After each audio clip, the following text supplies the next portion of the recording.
მე თუ ვარ შეჩეული რომ ბავშვობიდან რაღაცა ჩემს სხეულს ჩემს უკითხავად, ჩემი ნების გარეშე ისე ექცევიან როგორც უნდა. მაგალითად, მოდი ამ კოცნიან ვიღაცა უცნობები. ან რაღაცა ჩემი მშობლების მეგობრები მჩქმეტენ, მიკეთებენ კომენტარებს ისეცეს, რომელიც მე არ მსიამოვნებს. ხო, რომ ვაიმე, შენ პუტკუჩა, შენ ბუდკუჩა, ვითომ სიყვარულით. მაგრამ მან ხო ძალიან მნიშვნელოვანია ამ დროს მე ჩემ თავს და ჩემს სხეულს როგორ აღვიქვო.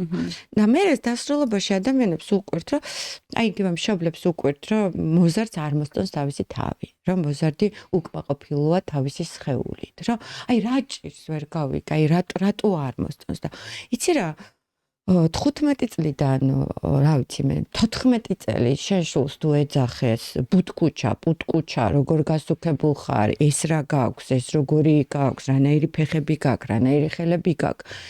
ის ვერ ახერხებს, რომ თავისი თვალით აღიქვას საკუთარი სხეულები.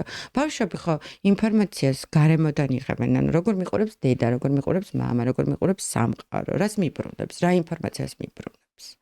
და სულ რომ გახდეს ეს ადამიანი და იდეალური ეს სტანდარტი რაც არის ინსტაგრამით და სოციალური მედიით თავს მოხვეული როგორი ის ამას ვერ აღიქვა.